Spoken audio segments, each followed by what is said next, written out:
Olá, bom dia. Tudo bom com vocês? Estou com uma pastilha de mel e gengibre na boca, porque a garganta ainda está meio querendo voltar a complicar um pouquinho. Então, estou com uma pastilhinha aqui. Não, não reparem a pastilha que eu estou de mel e gengibre na boca. Bom dia, Roseli. Bom dia, Janeide. Ontem, nós falamos no nosso Evangelho no Lar sobre irmãos problemas.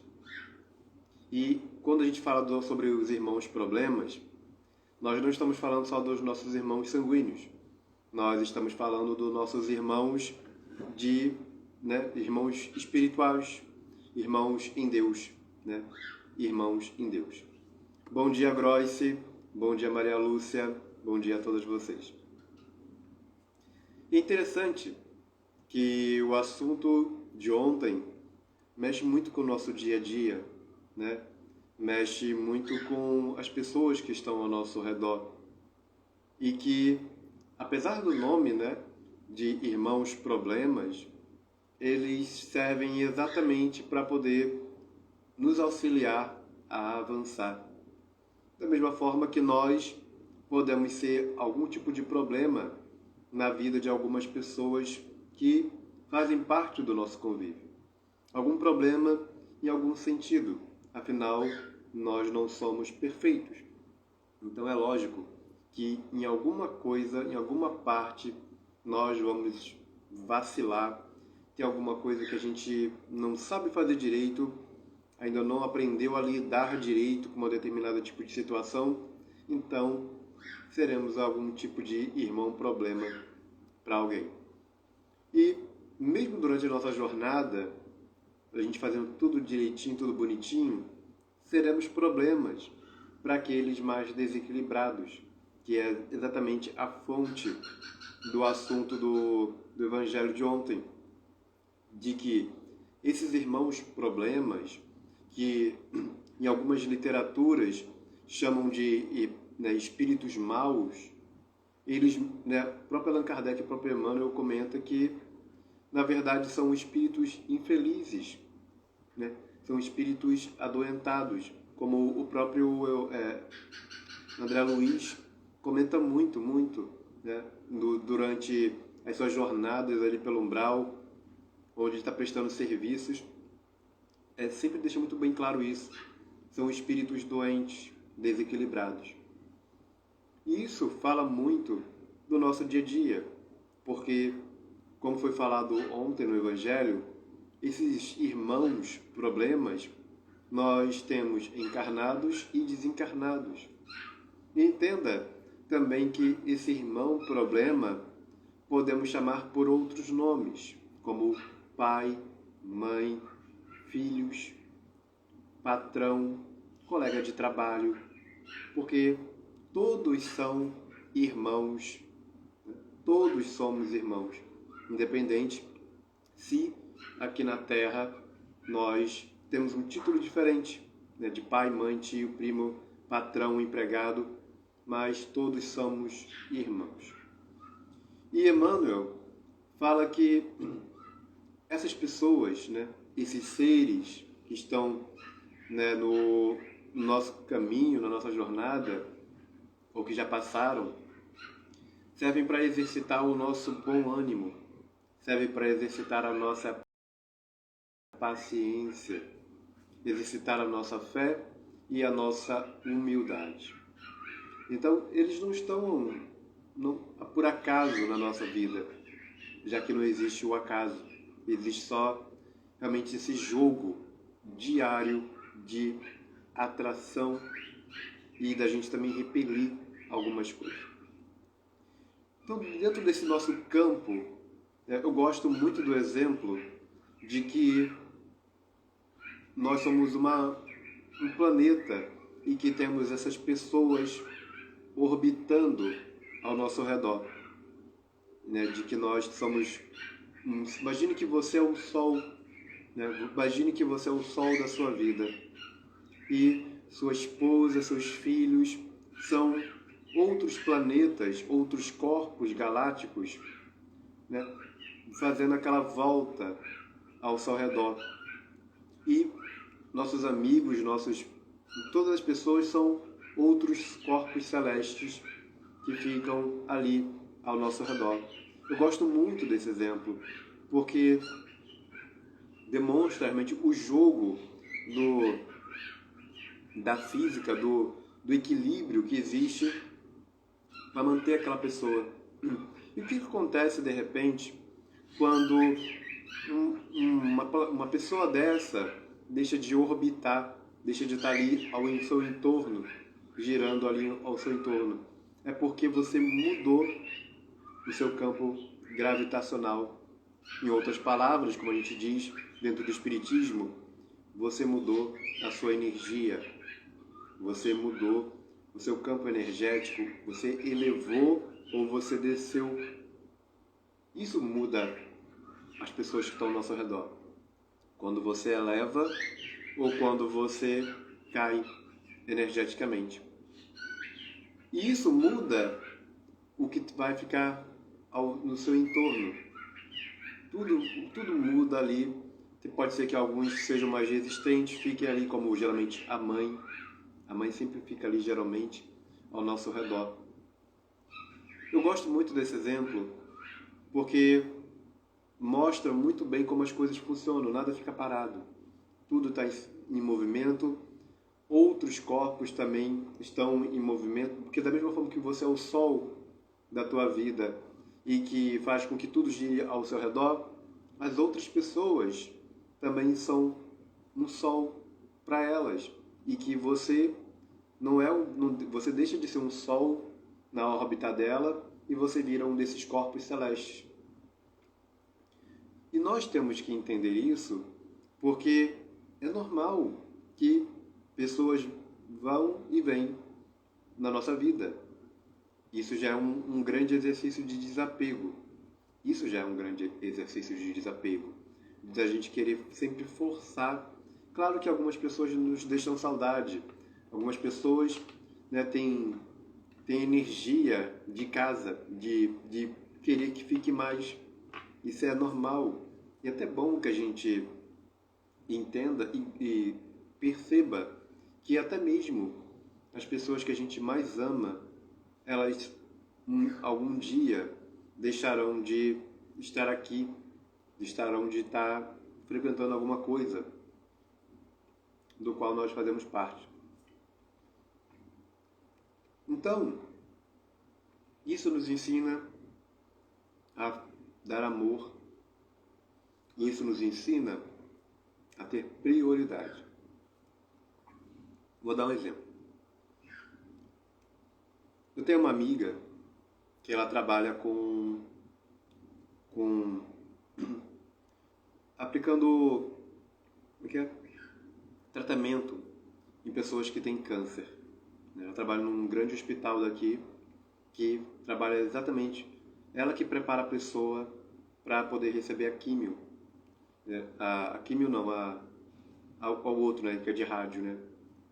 Então, ela prepara a pessoa, então geralmente ela convive e vê o progresso ou a pessoa, né, definhando. E teve uma menina que ela acompanhou, ela sempre muito carinhosa, sempre muito cuidadosa, recebe muitos presentes das pacientes, porque você está num momento de muita fragilidade, fazendo um tratamento para câncer, né? E ela trata muito bem as pacientes. Então é muito normal que as pacientes deem presentes para ela, porque fala que realmente ela é um anjo na vida da pessoa, na vida delas. E teve uma menina que realmente o tratamento não foi o suficiente. Então ela estava prestes realmente a desencarnar.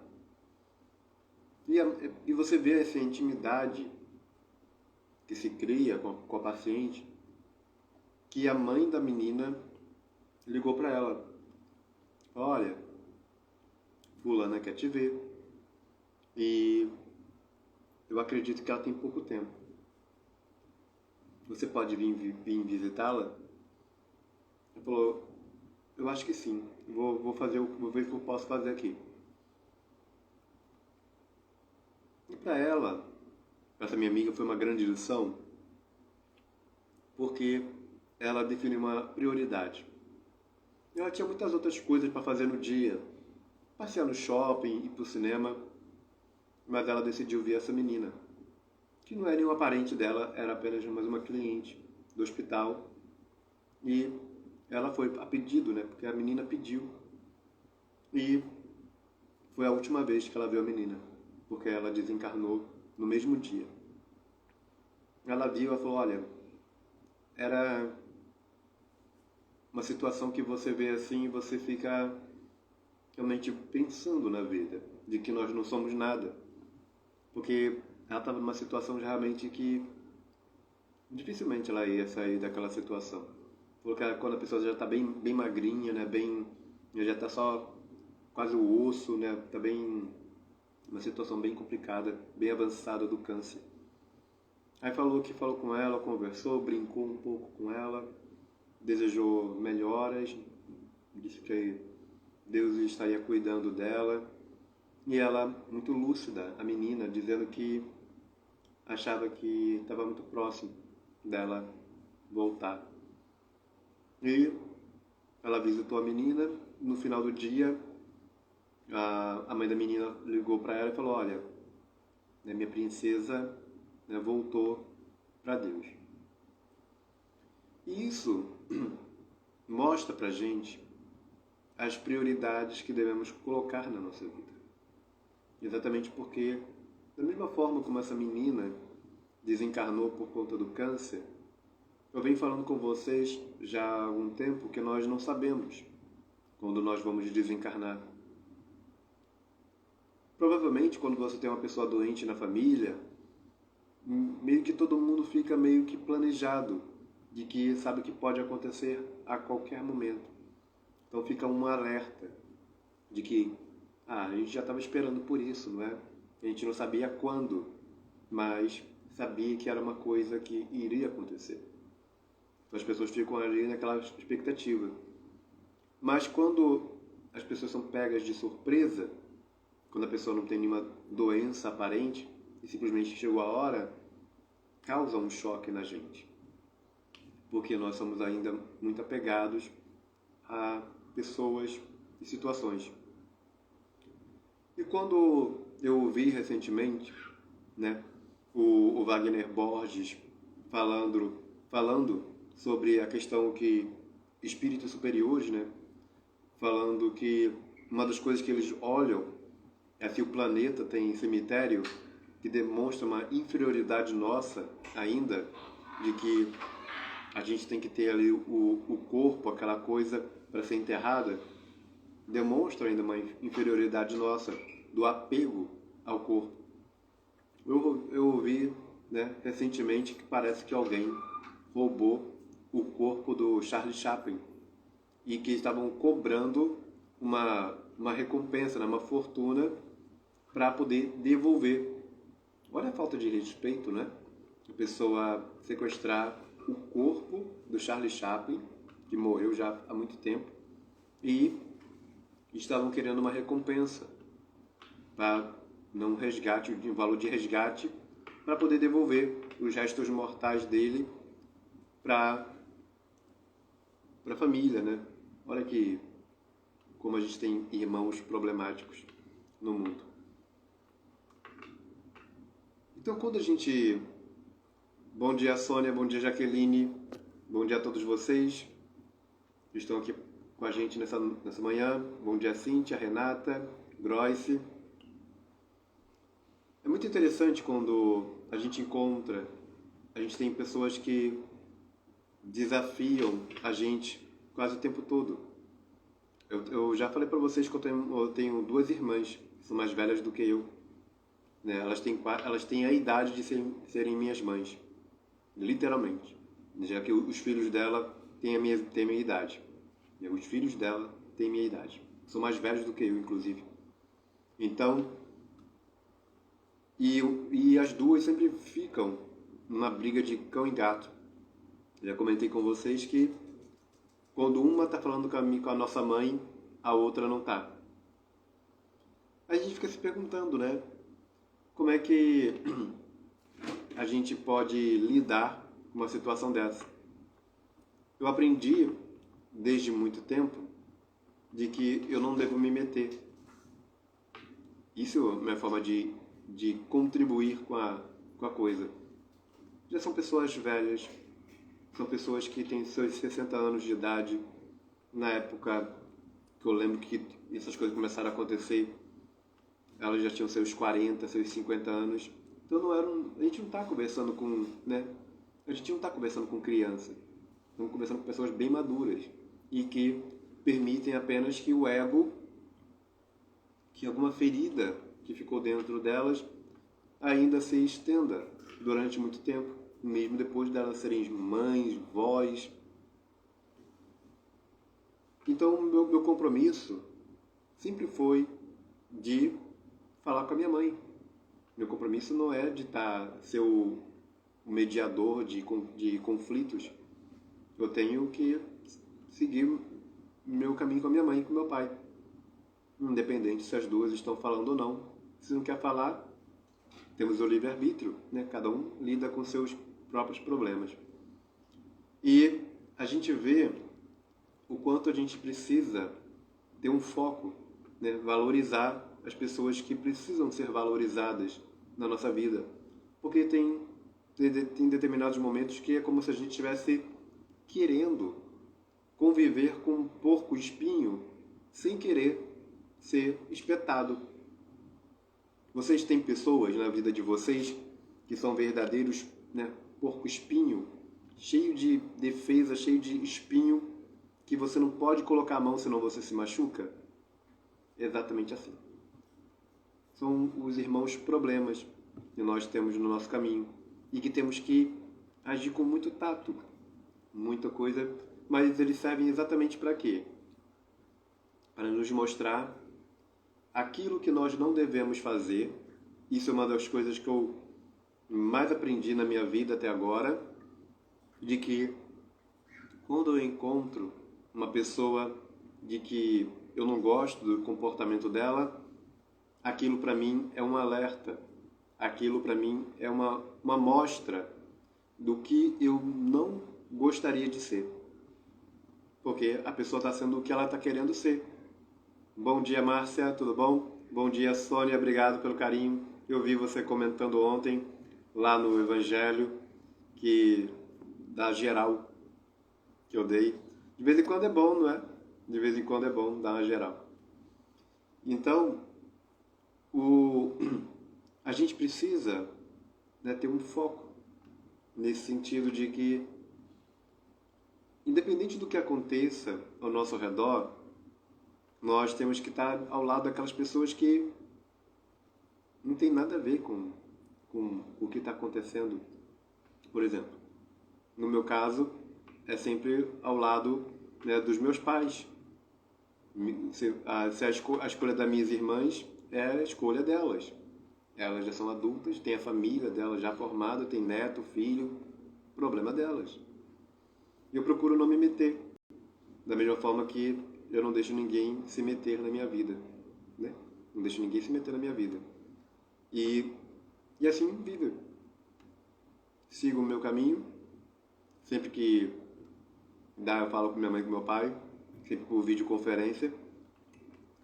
A gente está planejando deles virem para cá, para Recife, talvez no final do ano, no começo do ano que vem, porque faz uns 3 anos que eu não vejo minha mãe pessoalmente, só por videochamada, porque quando eu estava combinado dela vir, começou toda essa pandemia, e como ela já tem seus 80 anos, muito arriscado, né? Meus pais virem para cá. Então, nós estamos planejando, vamos torcer aí para que tudo dê certo.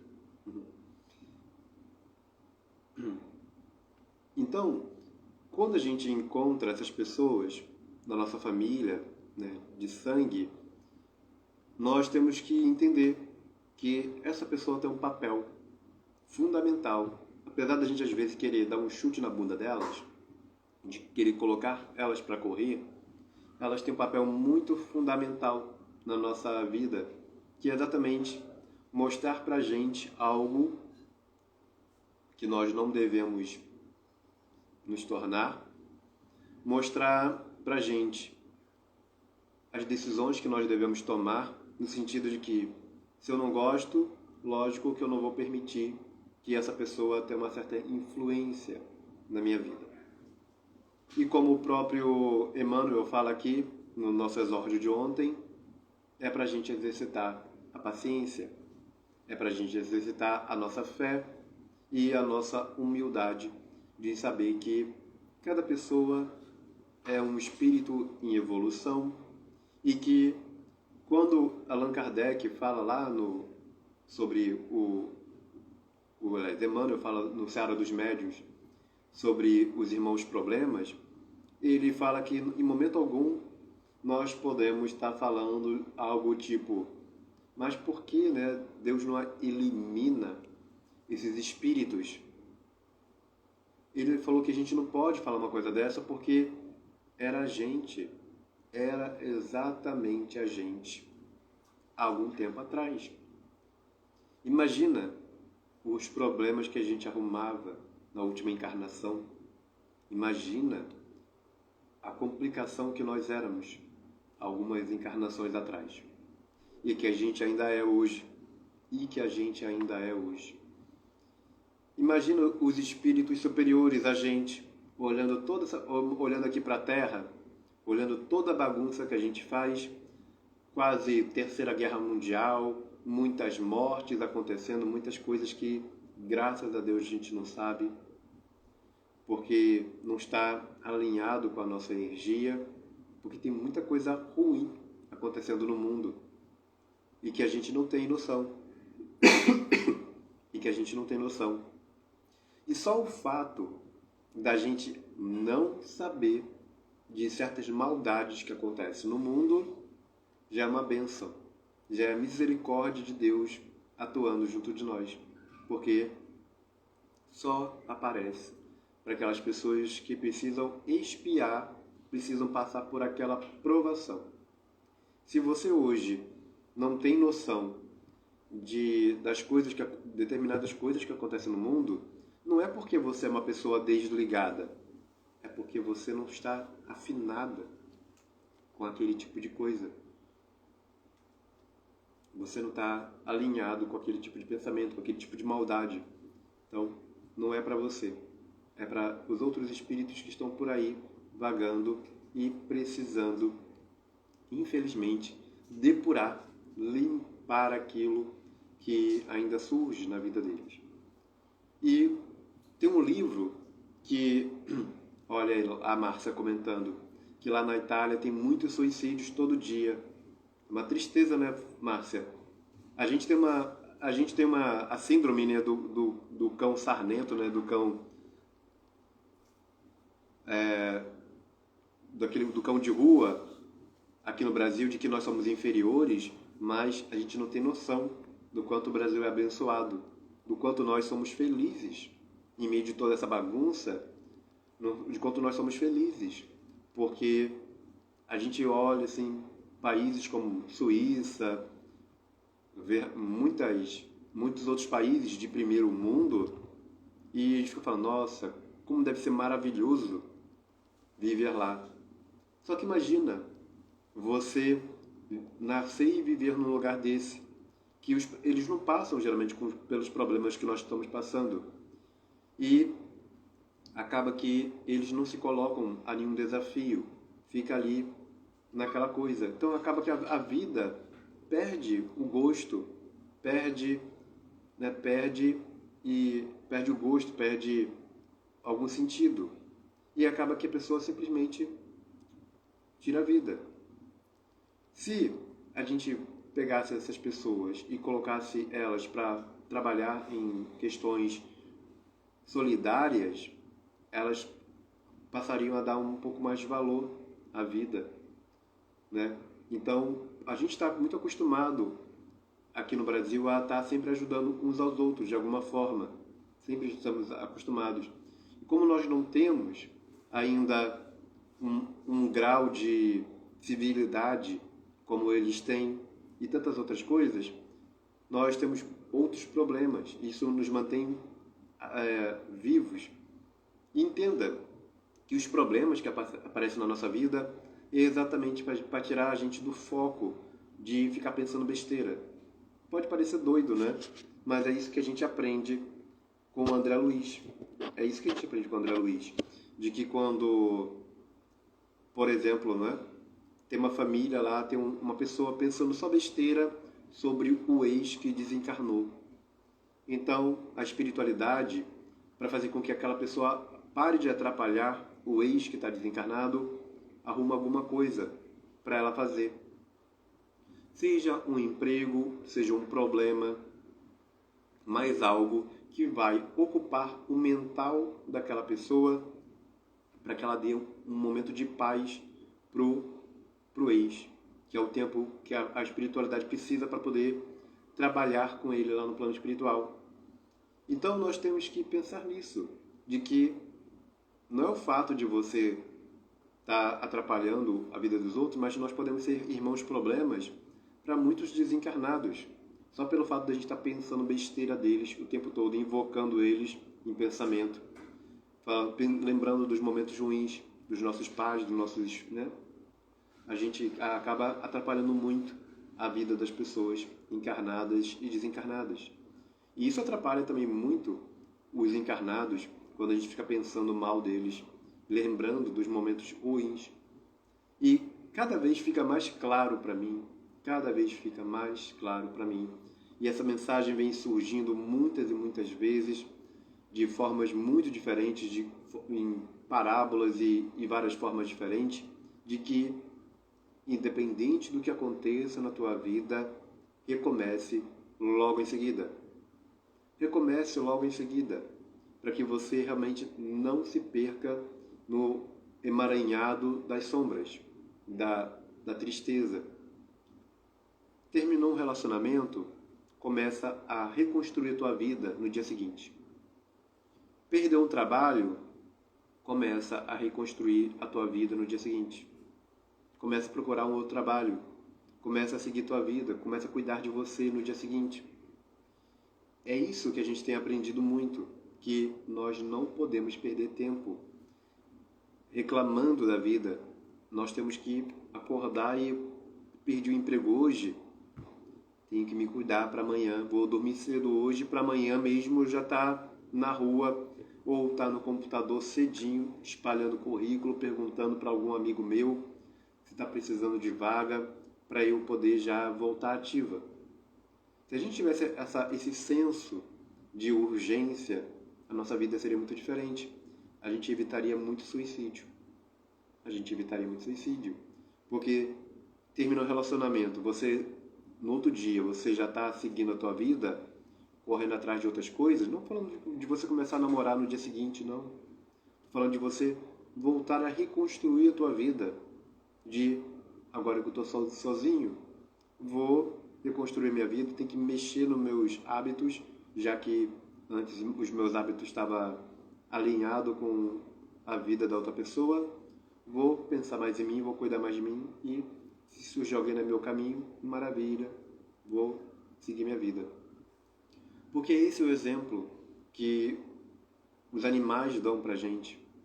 E foi isso que foi ensinado pra gente numa parábola, não é? De que se passar uma tempestade numa floresta, assim que passar a tempestade, no dia seguinte, os passarinhos já vão estar ali catando os elementos para reconstruir o ninho. Os bichos já vão estar caçando, procurando o que comer, porque eles não perdem tempo reclamando da vida, como nós, seres mais inteligentes do que eles, fazemos. Passou o furacão, passou o problema, destruiu meu ninho não existe mais, eu preciso reconstruir um novo ninho. E é isso que os animais fazem. Imagina se a gente tivesse esse tipo de pensamento, esse tipo de comportamento. Nossa, teve uma crise aí, aconteceu alguma coisa lá com a empresa que eu trabalhava que ela teve que fechar. Passou o problema, vou começar a procurar outro emprego. Porque a vida não para. Se eu ficar reclamando, a vida me atropela. Eu não posso permitir que a vida me atropele. Eu não posso ficar sentado esperando o próximo furacão. Não posso ficar esperando o próximo furacão. Eu tenho que já... Mas se passar outro furacão e destruir tudo de novo, você vai reconstruir tudo de novo. Porque é assim que é feito na natureza. Quando cai uma tempestade, quando a árvore cai, quando vem um homem e corta a árvore, o passarinho tem que encontrar um outro lugar para poder fazer o ninho dele. Mas ele não pode parar. Não pode. Imagina o passarinho lá na outra árvore reclamando do homem que cortou a árvore. E chega lá, o inverno, chega a idade e ele, poxa, esqueci de colocar ovo, esqueci de fazer meu ninho. Mas por que esqueceu? Porque estava reclamando dos outros. É isso que acontece com a gente. E a gente coloca a culpa em quem? Nos irmãos problemas, não é?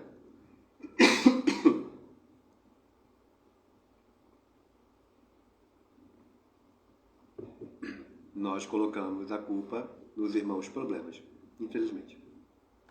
Então é sobre isso que eu queria conversar com vocês essa manhã, para a gente poder continuar a nossa conversa mais tarde, tá chorando, mais tarde no nosso Evangelho no Lar. Muito obrigado pela presença de vocês, espero que vocês tenham gostado do Evangelho de ontem e mais tarde a gente se encontra no nosso Evangelho no Lar. Uma boa sexta-feira, um ótimo final de semana e até o nosso Evangelho.